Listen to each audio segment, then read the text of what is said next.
Hello, today I wanted to talk about what dx actually is and what dy actually is and all of these things. Because when we understand what these things mean, it can really help us understand calculus a little bit better. Um, if I sound a little crappy, I'm a little bit sick right now, and this is my third time recording this because I keep getting things wrong. Hopefully this time I'll get it right. Um, so before we can actually dive into what dx actually means and what dy actually means, we first kind of have to talk about slope. Slope is the rate of change of a function. Here's the formula for slope. It's the difference in y2 minus y1, over the difference in x2 minus x1. This can be simplified into the expression delta y over delta x. Delta is this character here. It just means change in. So if you hear me say delta y, I just mean the change in y between 2 points or multiple points. For any linear function, which is of the form f of x equals mx plus b, you'll note that this also includes constant functions where f of x equals b. For any linear function, this slope remains constant across the function. So I can take any 2 points on a linear function, calculate the slope, and that will be the slope of the entire function. For nonlinear functions, though, this isn't the case. Finding the slope between 2 points will instead give us the slope for a secant line that cuts through those 2 points. So it gives us the slope of a linear function that cuts through the 2 points. Let's take a look at what that looks like. We have this function here in blue, and we're taking 2 points, point P and Q, and we're trying to find the slope between them. And this black line is the secant line, and it has this slope that's linear, right? So this is the slope of these two between these 2 points P and Q. The difference in the y's over the difference in the x's. Order does not matter here. I could do py minus qy over px minus qx. It'll turn out the same way. And then we're using point slope form here to represent these 2 points as a line, which gives us x minus the initial x we're starting the line at plus the initial y we're starting the line at, which is px, py. It's the point B. So we're just creating a line here, which is this line right here, using that slope between the 2 points and the starting point, which is px. How do we find the slope at a point, right? We're able to find it between 2 points, but is there some way I could find the slope at exactly point P? Because if we look at this function here, slope at between points P and Q isn't the same as this point and this point. It's not the same because the slope varies. So how can we find the slope at just point P? Slope needs 2 points, so getting the slope at a point is technically not possible. There has to be a second point, otherwise the math just doesn't work out. But we can use limits to work around this possibility. So again, let's recall our function for slope, and let's try and use a limit to define it so that it's basically the same point. This is one of the formulas. This is one of the notations for a derivative. Derivatives are the rate of change at a point. So the rate of change of function f at point x is going to be equal to the limit as x approaches a of f of x minus f of a over x minus a. You'll notice this notation looks just like this one. We've got y2 minus y1 over x2 minus x1.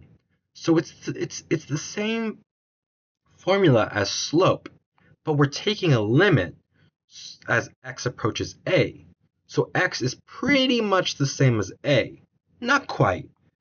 The limits don't actually care what happens exactly at a. It's just trying to figure out what happens as x approaches a. Because if x was a, we'd have f of a minus f of a, which would be 0, over a minus a, which would be 0. And we'd have an undefined function here. We'd be dividing by 0, and that's not defined. So we're just saying what happens as it approaches a, as x gets infinitely close to a, but not quite a. And in this case, if if x is pretty much a, almost exactly, then it's pretty much the slope at a point. That's the whole idea here. We're not quite the same point, but we're so infinitely close that we can just disregard the idea that we're at a different point. We can further simplify this expression into my favorite form of the derivative, which is the limit as h approaches 0 of f of x plus h minus f of x over h. And you'll notice this is kind of similar to these two notations combined. So we have on the bottom here, we have delta x, the difference in the x positions, which you can see right here, plus h, no plus h. So h is the difference between the x values. And the difference in the y values, it kind of has this remain kind of like this, because we don't quite have a way to easily change these to be, delta y form. And then we can further this and just simplify it into Leibniz's notation, which is this dy over dx form. Dy over dx and f prime x, which is what this is, f prime x, are both the derivatives of some function f or some variable y with respect to x. From the definition of derivative, we can see that dy and dx are infinitely small changes in y or x respectively. So dx is delta x as it approaches 0. Now, the thing we need to understand, we can't entirely detach dy over dx from its limit definition. So you might know from calculus that we sometimes treat dy over dx like a fraction, but it's not actually a fraction. It's a bit more complicated. Dy over dx is this right here. It's this. It's not a fraction. It's not delta y over delta x. It's this whole limit. Although sometimes we kind of detach this. Now Leibniz, he thought that dy and dx were just like, they just represented an infinitely small change in their respective variables. So dx is an infinitely small change in x. That was his whole idea. And I didn't get into it here, mostly because I haven't done a lot of reading into why we can't always treat this why we sometimes treat this as a fraction and sometimes don't. I'm going to look a bit more into this, and maybe I'll make another video on this. But for now, I'm just talking about what these things mean and how we can kind of manipulate them a little bit. So this is kind of the idea of dx. It's this slightly bigger than x minus x. So we have basically an infinitely small number called an infinitesimal. Infinitesimal means it's infinitely small. Now that we know the slope at a point, let's try and redefine that secant line up here to instead be the secant line at a point. So rather than being the secant line between P and Q, let's make it the secant line between P and P. So we can think of grabbing Q and sliding it along this function until it's practically right on top of P. That's our idea here. Let's refresh our memory on the function. It's the slope between the 2 points times x minus our initial point plus our y initial point. That's the whole idea here. So if we're using p as our point, this part of the function right here is not going to change, right? That's just our starting point. But this part will, because this involves q, and q is going to be essentially p. So let's look at the secant line at a point. Well, we just defined the slope as being dy dx. So we'll just substitute that in for the slope, and then everything else remains the same. A in this case is what would be, if we look back at this would be a, p would be a. But now we have a secant line at a point. A secant line at a point is not a secant line anymore. Now it's a tangent line. It touches that point, but it doesn't cut through it. The only part it touches is that single point. Now don't confuse tangent, which means touching in this case, with the tangent of trigonometry, like tangent or cotangent. Those are different concepts that mean different things. I want you to keep this secant line formula in mind, because later we're going to talk about arc length, which is going to bring everything together. But for now, let's talk about integration. Why do we have dx or dy, or whatever inside of our integrals. And it starts with thinking of our Riemann sums. We have to understand what an integral is before we can understand where dy and dx are coming from. So there's several different types of Riemann sums, and I won't get into them all, but we're just going to talk about one today. So what is a Riemann sum? A Riemann sum is a way of approximating the area under a curve by using rectangles, or in some cases trapezoids. Now, this right here is the definition of a Riemann sum. This is a right rule Riemann sum. We'll get into that in a second here. First, let's just look at this summand here. This is called the summand. It's the part that's inside of the series. The summand here is f of x sub I times delta x sub I. Well, delta x sub I are these little segments. It's these little segments on the rectangle. And these are the width of the rectangle. So delta x sub I is the width of the rectangle. And f of x sub I is this point up here. It's the height of the rectangle. So we've got the width of the rectangle and the height of the rectangle, and we're multiplying them and then adding them together. So what we're doing is we've got the area of one of these rectangles plus the area of all the rest of the rectangles. So Riemann sum is taking the area of this rectangle plus the area of this rectangle plus the area of this rectangle plus the area of this rectangle, and it's using that to approximate the area under the curve. So what's n in this case? N is the number of rectangles we want to use to approximate. More rectangles means a better approximation. So if we have, right now you can see we don't have a very good approximation. You can see here we have this little part of it that's outside, that's being added onto the area of the rectangle that isn't under the function. This is called an over-approximation. We are over-approximating the area under curve f of x. If we add more rectangles, our over-approximation becomes less relevant. Now, I told you I'd talk about what right-hand rule means. Right-hand rule means that the height of our rectangle is evaluated at the right side of the rectangle. So this is the height of the rectangle right here in a right-hand rule. And that gives us, in this case, an over-approximation. A left-hand rule means we measure the height from the left side of the rectangle. So the height of a left-hand rule Riemann sum is right here at this side. And that would give us, in this case, an under-approximation of this segment here.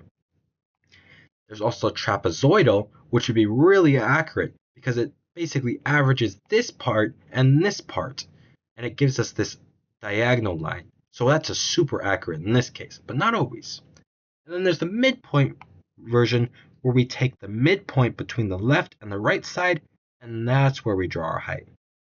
Those are the different kinds of Riemann sums. Now, when we're talking about integration, it doesn't matter what Riemann sum we use. All of them are going to turn out to be the same thing in the end.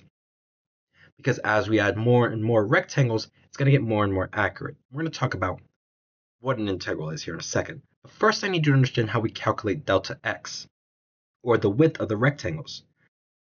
Well, we could just, calculate it for each of these rectangles. We could do that, but that's going to take a little while. And if we just have a function on paper, we need some way to get the width of each rectangle, given our interval we want to find the area under the curve and our number of rectangles. So that's what this little formula is doing.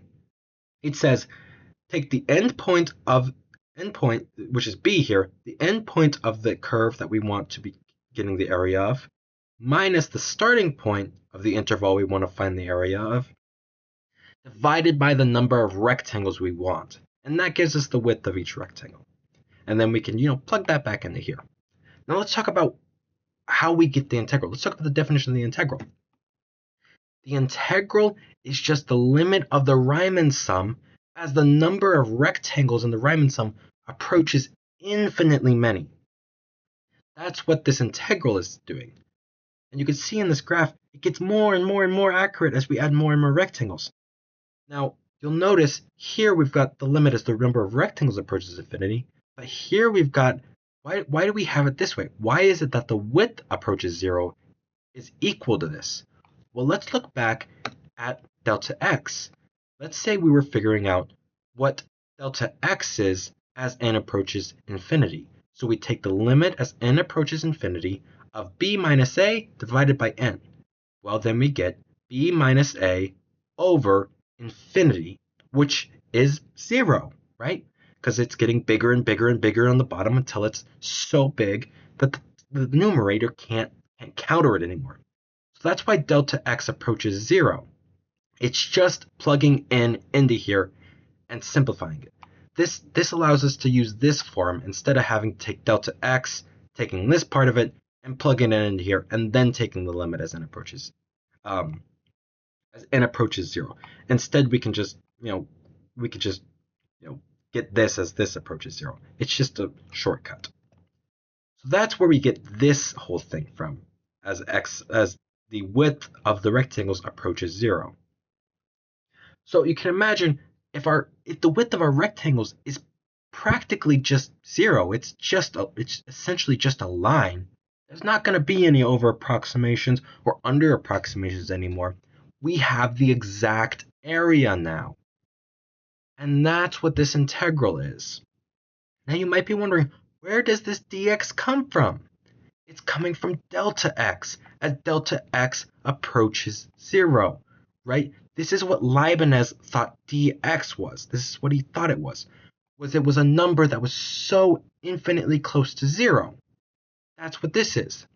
Now, like I said, we can't exactly detach the ideas of dy and dx from our limit definitions. So keep that in mind. We can't always multiply dy or dx over to the other side. We can't always treat it like a fraction.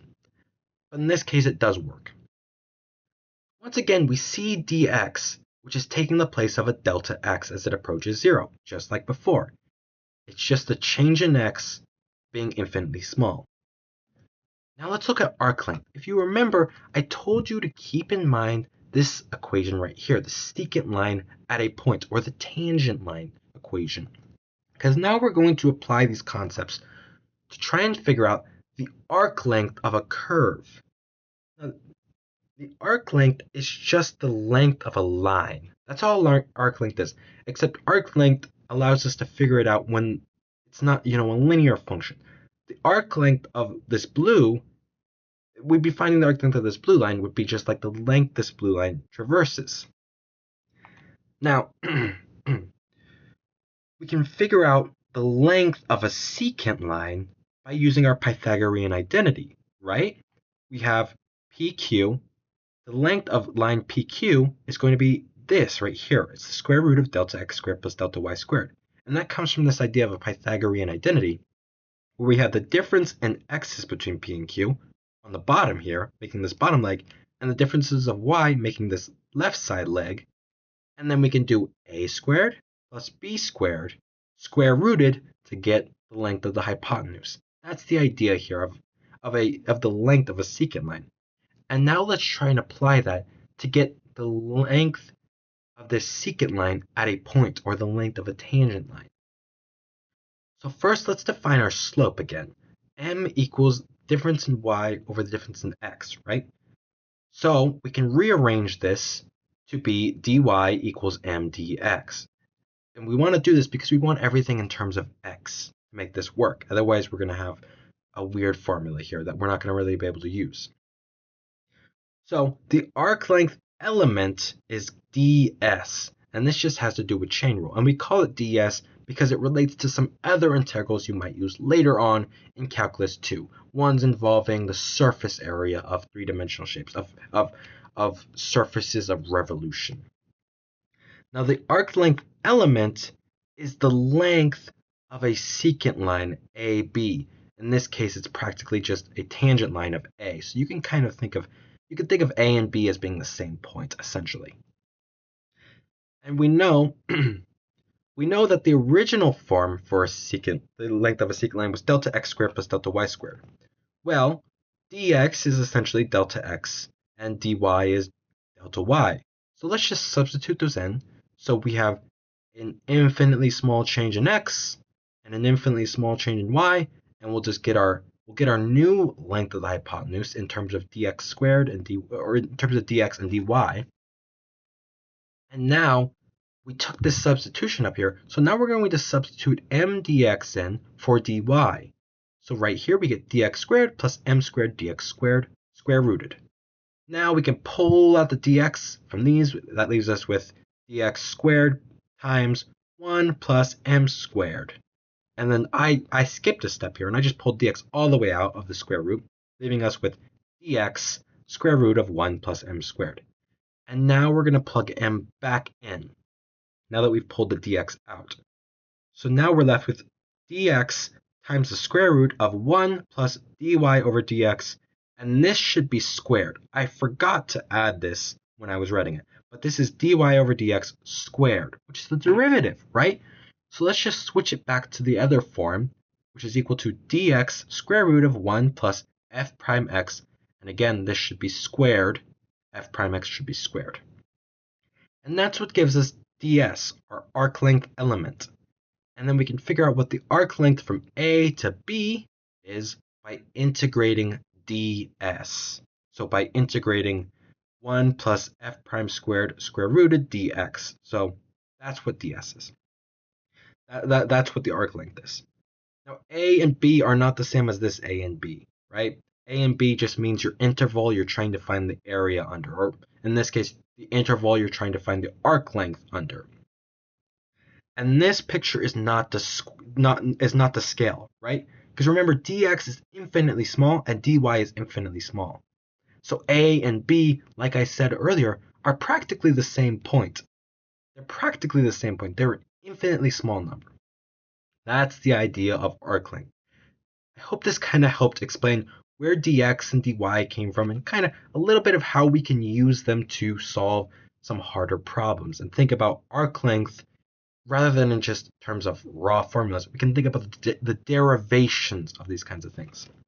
Anyways, I'm going to go be sick somewhere else.